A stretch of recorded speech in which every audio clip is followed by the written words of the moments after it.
샬롬. 오늘도 참으로 복된 하루 되시기를 바랍니다. 오늘 우리에게 주시는 하나님의 말씀은 룻기 4장 13절로 17절의 말씀입니다. 이에 보아스가 룻을 맞이하여 아내로 삼고 그에게 들어갔더니 여호와께서 그에게 임신하게 하심으로 그가 아들을 낳은지라. 여인들이 나오미에게 이르되 찬송하리로다. 여호와께서 오늘 내게 기업 물을 자가 없게 하지 아니하셨도다. 이 아이의 이름이 이스라엘 중에 유명하게 되기를 원하노라. 이는 내 생명의 회복자이며 내 노년의 봉양자라. 곧 너를 사랑하며 7 아들보다 귀한 내 며느리가 낳은 자로다 하니라. 나오미가 아기를 받아 품에 품고 그의 양육자가 되니 그의 이웃 여인들이 그에게 이름을 지어주되 나오미에게 아들이 태어났다 하여 그의 이름을 오벳이라 하였는데 그는 다윗의 아버지인 이새의 아버지였더라. 아멘. 우리나라 사람들은 참 특별한 것을 좋아합니다. 서울특별시, 광역특례시라고 하는 명칭을 사용하기도 하고 기름도 참기름이라는 말을 쓰기도 합니다. 교회 이름에도 중앙, 제일이라고 하는 이름이 들어가는 교회 이름들이 참 많이 있습니다. 교회의 집회도 특별 기도회, 특별 집회 등의 용어를 자주 사용하곤 합니다. 거기에 더해서 신앙의 경험도 어떤 드라마틱한 특별한 경험을 원합니다. 모태신앙은 맹숭맹숭하게 생각하고 바울과 같은 특별한 만남이 있기를 원합니다. 그러다 보니 놓치는 것이 하나 있습니다. 바로 우리의 일상입니다. 우리의 삶의 거의 대부분은 일상적인 삶인데 그 일상을 놓치는 경우들이 참 많이 있습니다.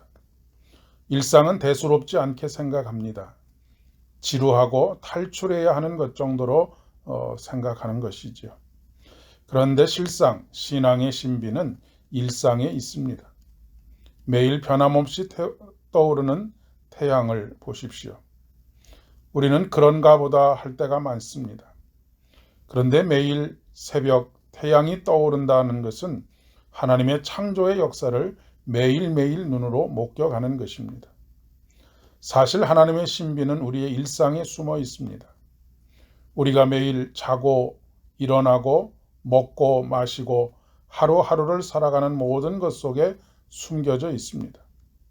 우리가 매일 새벽마다 주님의 은혜 앞에 나오는 것 또한 우리에게 매일매일 베풀어 주시는 일상의 신비입니다. 하나님께서는 매일매일 특별한 날로 살아가라고 말씀하지 않으십니다. 특별한 일을 기대하며 살기보다는 일상을 일상으로 살아가라고 하십니다. 매일 특별한 일이 일어나면 그것 또한 얼마나 힘들고 삶이 버겁겠습니까? 정신병에 걸릴지도 모르겠습니다. 나오미의 2 아들이 죽음으로 예수 그리스도의 조상이 될 다윗의 계보가 끊어질 위기에 놓여 있습니다. 나오미뿐만 아니라 룻도 더 이상 생산할 수가 없기 때문입니다. 하나님의 특별한 대책이 필요한 때입니다. 요즘 같으면 철야 기도라도 해야 할 것입니다. 하지만 하나님께서는 우리의 일상을 통해서 이 문제를 해결하십니다. 전혀 특별하지 않은 방법입니다. 어떤 사람은 이기적인 생각 때문에 기업을 물을 권리를 거절했습니다. 보아스를 통해서 기업을 물을 자의 전통을 통해 은혜를 이어가게 하십니다. 거기서 태어난 아들이 오벳입니다. 그 아들을 보고 모든 마을 사람들이 크게 기뻐합니다. 자신의 일보다 더 기뻐합니다. 그로 인해 나오미는 다시 삶의 의미를 되찾습니다. 이것이 우리의 삶의 일상입니다. 먹고 마시는 일뿐만 아니라 아이를 낳고 아이가 태어난 것을 축하하고 기뻐하고 하는 것입니다. 이웃의 어려움을 함께 어깨에 짊어짐으로 이루어가는 은혜이기도 합니다. 예수 그리스도께서 이 땅에 오신 일도 연약한 한 소녀의 몸을 통해서였습니다. 이렇듯 하나님께서는 우리의 일상을 통해서 역사하십니다. 그러니 그저 묵묵히 하루를 살아가실 수 있기를 바랍니다. 오늘 하루가 그 하루가 되기를 바랍니다. 죽음을 보지 않고 하나님께 들림을 받았던 에녹이라고 하는 인물이 있습니다. 성경은 그의 인생을 한마디로 정리합니다. 에녹은 65세에 무드셀라를 낳았고 무드셀라를 낳은 후 300년을 하나님과 동행하며 자녀를 낳았으며 그는 365세를 살았더라. 에녹이 하나님과 동행하더니 하나님이 그를 데려가심으로 세상에 있지 아니하였더라. 사실 에녹에게 어떤 특별한 일이 있는 것이 아닙니다. 그는 무드셀을 낳고 300년 동안 하나님과 동행하면서 자녀를 낳았다. 그리고 동행하더니 하나님께서 데려가심으로 세상에 더 이상 있지 아니하였더라입니다. 그렇습니다.